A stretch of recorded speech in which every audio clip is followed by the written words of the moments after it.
अस्सलाम वालेकुम। कैसे हैं आप सब? उम्मीद है आप सब खैर खैरियत से होंगे और मेरी दुआ है अल्लाह ताला से कि हमारे देखने वाले जहां कहीं पे भी रहें हमेशा खुश आबाद रहें, आमीन। अभी जो है रात का टाइम हो रहा है, तकरीबन 9:30 बज रहे हैं और भाई भी आ चुका है। हमने खाना भी खा लिया।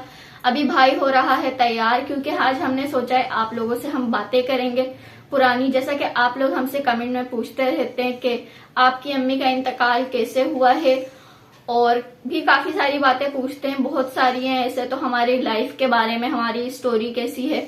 और ज्यादातर सवाल आप लोगों ने हमसे ये किया है कि आपकी अम्मी के इंतकाल के बाद आप लोगों की जिंदगी कैसी थी, आप लोगों ने किन किन मुश्किलात का सामना किया। तो आज हम आप लोगों से इस मौजू पे गुफ्तगू करेंगे। अस्सलाम वालेकुम। हाँ, तो ये सच है कि इनके वालदा के बाद जाने के दुनिया से कि हमारे घर में हालात कैसे थे और किस तरह से इन बच्चों को लेके मैं चला। ये 4 से 6 साल जो गुजरे हमारे, उस दौर में निशा भी हमारे साथ थी, निदा भी थी, अदनान कितना बड़ा था, निहा कितनी बड़ी थी। तो उस टाइम से लेके अब तक हमारे जो घर के मामला जो गुजरे वो आपके साथ हम शेयर करेंगे। तो जब इनके वालदा इस दुनिया में थे, हम सबके साथ, इन बच्चों के साथ, मेरे साथ, तो हमारी ज़िंदगी बहुत अच्छी गुजर रही थी, यानी कि खुशियों से भरी हुई थी, बहुत आसानी से। निहा उस टाइम पे बहुत छोटी थी, अदनान भी काफ़ी छोटा था, और निशा और निदा स्कूल पढ़ा करते थे। ये भी काफ़ी यानी कि छोटे थे, क्योंकि उस टाइम से अब तक कम से कम 6 साल का अर्सा गुजर गया जब इनकी वालदा इस दुनिया से गई। इनकी वालदा जो थी, मैं घर से बाहर गया हुआ था किसी काम से।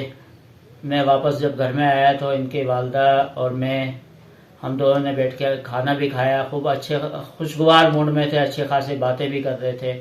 हमारे सामने ये दोनों बच्चे छोटे खेल रहे थे, कूद रहे थे अच्छे खासे, और निदा और निशा भी सामने बैठे हुए थे। हम मियाँ बीवी दोनों बैठ के खाना खा रहे थे। खाना खाते खाते अचानक से इनके वालदा के दिमाग में कुछ, रग में कुछ फाइल्ड हुआ, जिसकी वजह से अचानक से उनकी तकलीफ बढ़ गई और उन्हें अस्पताल ले जाना पड़ गया। अस्पताल ले गए उसी वक्त थोड़ी देर में ही, और उनका बस 2 से 3 दिन में इंतकाल हो गया। इनके वालदा के जाने के बाद जो है निशा और निदा, इन दोनों के ऊपर जिम्मेदारी आई घर के मामलात संभालने की, रोटी हंडिया झाड़ू पोछा। क्योंकि अदनान छोटा था, अदनान तो काम करने लायक इतना बड़ा था नहीं, काम तो मैं ही करता था, मैं काम पे जाया करता था, ये दोनों बच्चियां काम करती थी। आहिस्ता आहिस्ता वक्त गुजरता गया। साल के करीब तकरीबन 7-8 महीने हो गए थे। तो उस दौरान जो है निशा का मेरे को एक बहुत अच्छा रिश्ता मिला।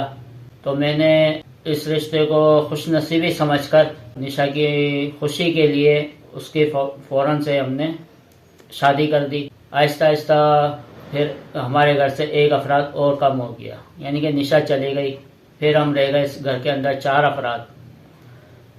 कुछ महीने और गुजरे तो फिर निदा की भी शादी का टाइम आ गया। तो निदा की शादी हुई। निदा की शादी के बाद जो है हमारे घर में फिर थोड़े और मज़ीद परेशानियों का सामना करना पड़ा। क्योंकि घर में ये दोनों बच्चे निहा और अदनान बहुत छोटे थे। उस टाइम पे अदनान की उम्र हो गई थी 13 साल। जब निदा और निशा की शादी हुई तो ये अदनान की उम्र 13 साल हो गई थी, और निहा की जो उम्र थी वो हो गई थी निहा 9 साल की। ये दोनों इस काबिल नहीं थे कि अदनान कमाने के लिए जाता, घर के काम कमा के घर में पैसे लेकर आता, और निहा इतनी बड़ी नहीं थी कि घर के मामला देखती, घर के कपड़े लत्ते, खाना पीना ये करती। ये सारा काम जो है ना फिर मुझे ही संभालना पड़ा। थोड़ा सा काम बाहर का भी मुझे देखना पड़ता था, और घर के जो हालात थे खाने पीने के, यही मैंने किए। काफ़ी मुश्किलात उठानी पड़ी, काफ़ी मुश्किलात के कभी ज़िंदगी में सोचा भी नहीं था कि मेरे को ये खाना भी पकाना पड़ेगा, रोटी हंडिया करनी पड़ेगी।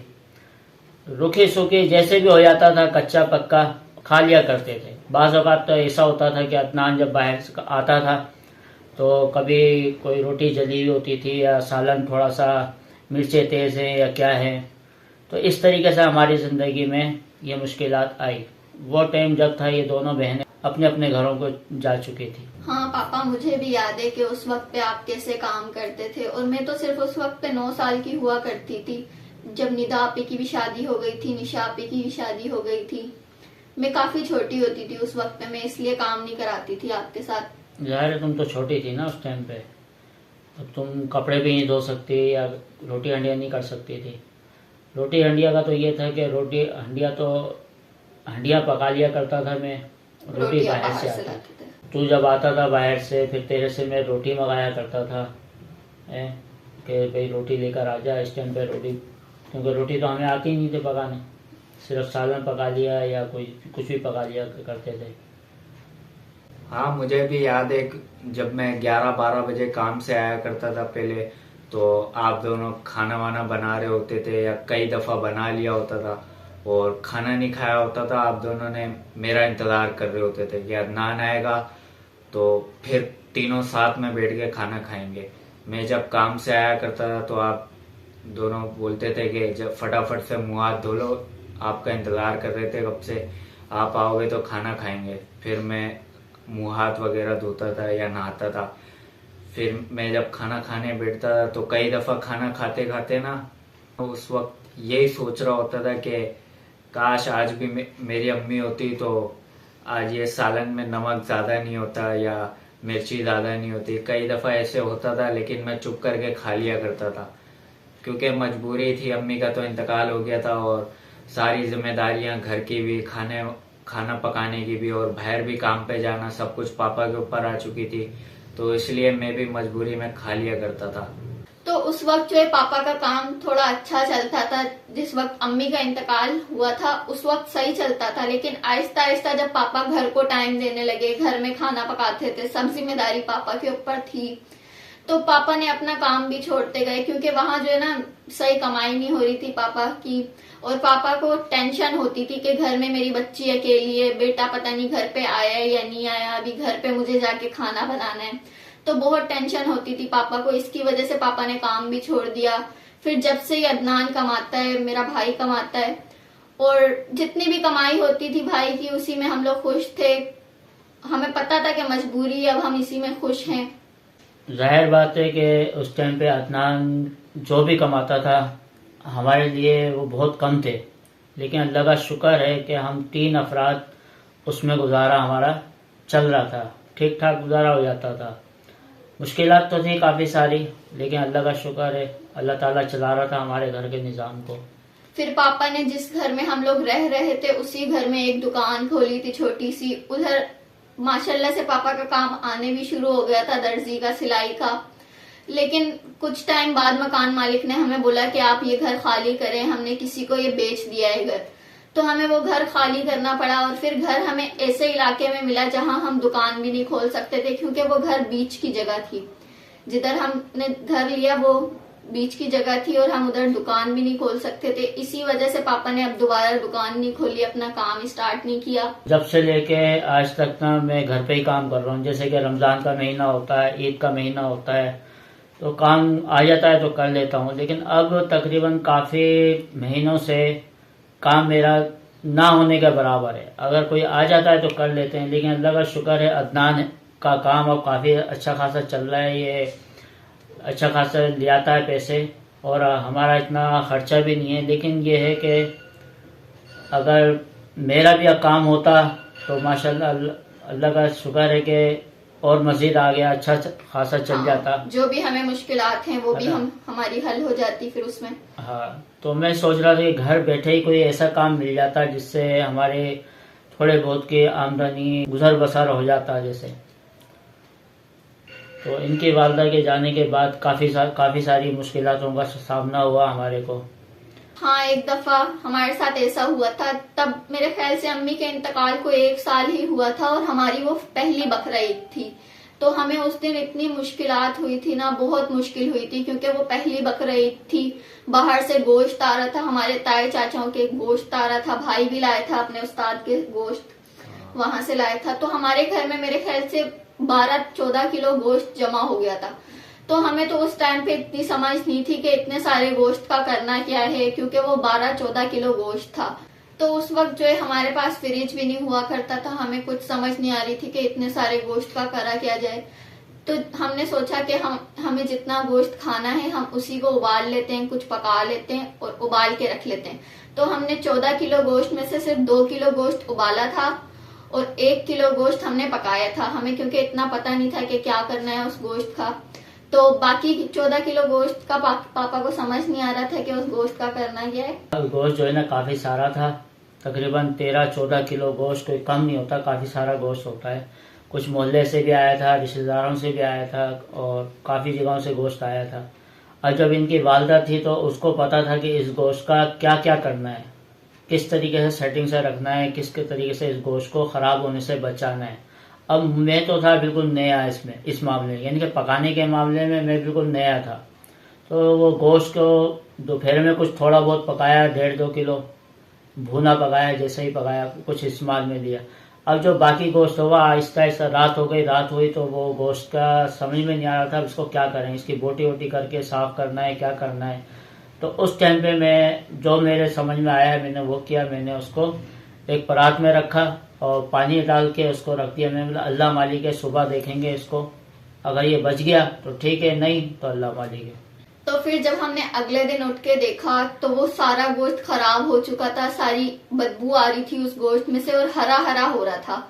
फिर वो गोश्त जो है हमें फेंकना पड़ा। और अभी भी हमारे साथ कभी कभी ऐसा हो जाता है कि हमें गोश्त फेंकना पड़ जाता है। अभी पिछली ईद को भी हमारे साथ ऐसा ही हुआ था कि पूरा 1 किलो गोश्त हमारा खराब हुआ था। लेकिन अब हमें इतना पता है कि इतने सारे गोश्त का क्या करना है, किसको देना है। अब हम अक्सर क्या करते हैं, थोड़ा गोश्त किसी के फ्रिज में रखवा देते हैं, थोड़ा पका लेते हैं और अगर बच जाता है तो हम किसी को दे देते हैं ताकि गोश्त खराब ना हो और फेंके ना हम। किसी के काम आ जाए, किसी कोई पका ले तो वो ज़्यादा अच्छा है, फेंकने से तो कम से कम बच जाएगा ना।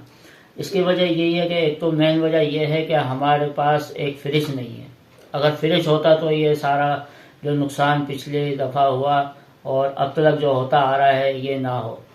बहरहाल जो भी गोश्त अगर बच जाता है तो हम किसी को दे देते हैं। अदनान तो काम पे चले जाया करता था, मैं पूरा दिन घर पे होता था, या कपड़े मेरे पास आ जाते थे तो मैं कपड़े सी लिया करता था। और निहा छोटी थी उस टाइम पे, 9 साल की। 9 साल ज़्यादा उम्र तो खैर नहीं होती, 9 साल छोटी उम्र होती है। अब अगर मैं निहा को छोड़ के कहीं काम पे जाऊं तो ये अकेली घर पे रहे तो मेरे को टेंशन रहती थी कि घर पे कोई भी नहीं है, अदनान भी नहीं है और कोई और बड़ा घर में कोई मौजूद नहीं है। और निहा जो है अकेली घर में रहती थी। तो निहा की आंटी ने एक दफ़ा मुझसे कहा कि एक काम करें, आप काम पे चले जाया करें, अदनान अकेला जाता है। मैंने बोला मैं कैसे काम पे जाऊं, निहा को मैं कैसे छोड़ के जा सकता हूं। तो निहा को जो है ना फिर इसकी आंटी अपने घर पे ले गई थी, काफ़ी टाइम ये वहाँ रही। तो मैं जो है अपनी आंटी के घर चले गई थी क्योंकि वो बोल रही थी पापा को कि आप काम करें, आप दोनों बाप बेटे काम करें, घर में रहें और नेहा को मैं अपने साथ ले जाती हूँ, इसको थोड़ा काम करना सिखाऊंगी और इसका उधर दिल भी लगा रहेगा।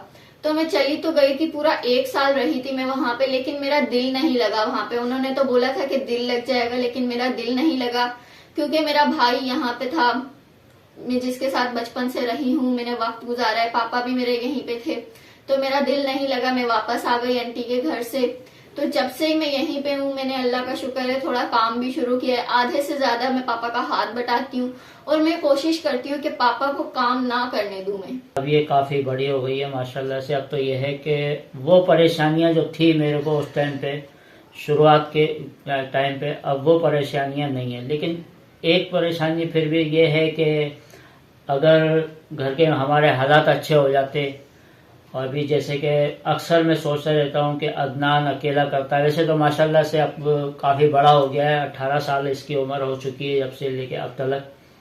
तो ये अकेला माशाल्लाह से घर को चला रहा है और मैं बहुत इसको अच्छा वो समझता हूँ कि देखें माशाल्लाह कितनी छोटी सी उम्र में इसने अपने आप को संभाला है, घर को भी संभाला है।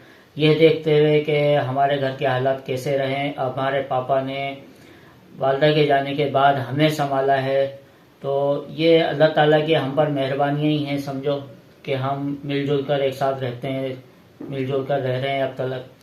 तो मैं सोच रहा था कि घर बैठे बैठे कुछ काम मिल जाए, तो अल्लाह का शुक्र है, अल्लाह ताला ने हमारी वो बात भी सुन ली। तो मैं काफ़ी टाइम से ये सोच रहा था, तकरीबन पिछले 1 साल से, कि अगर घर बैठे बैठे कोई ऐसा काम मिल जाए, जिस तरह से निशा और फिरोज घर बैठे काम कर रहे थे यूट्यूब के ऊपर, अगर मुझे ही नहीं हमें भी कोई ऐसा काम मिल जाता कि अगर यूट्यूब चैनल बनाने के लिए, तो हम उस पर काम करें और हमारा हालात कुछ अच्छे हो जाएं। तो अल्लाह का शुक्र है हमें ये काम मिल गया। निशा आपी और फिरोज भाई की बहुत बड़ी मेहरबानी है हम पे। पापा ने उन्हें बोला था कि हम बहुत परेशान हैं, बहुत मुश्किलात हैं हमें, तो आप लोग हमें चैनल बना दे ताकि हम घर बैठे बैठे थोड़ा काम भी करते रहे। तो अल्लाह का शुक्र है निशा आपी और फिरोज भाई ने हमें चैनल बना के दिया। हम इस चैनल पे बहुत मेहनत करेंगे, बस आप लोगों की हमें दुआएं चाहिए। तो भाई आप मेहनत करेंगे? हाँ, मैं भी मेहनत करूंगा और हम सब मिलके इंशाल्लाह मेहनत करेंगे। और दिन में तो मैं क्योंकि काम पे होता हूँ इसलिए मैं व्लॉग के अंदर नहीं आता, बस मैं रात में व्लॉग में आता हूँ। तो इंशाल्लाह हम सब मिलके इस चैनल पे मेहनत करेंगे और इस चैनल को कामयाबी की तरफ लेके जाएंगे हमसे जितना हो सकेगा। बस आपकी दुआएं चाहिए और आपका प्यार चाहिए ताकि हम इस चैनल को ज्यादा से ज्यादा ग्रो करें और आगे तक लेके जाएं। बस आप लोगों की हमें जरूरत है। तो आज का जो हमारा ब्लॉग था वो यहीं तक था। उम्मीद करती हूँ कि आप लोगों को पसंद आया होगा। फिर मिलेंगे इंशाल्लाह आप लोगों से नेक्स्ट ब्लॉग में। तब तक के लिए अल्लाह हाफिज। अल्लाह हाफिज। अल्लाह हाफिज।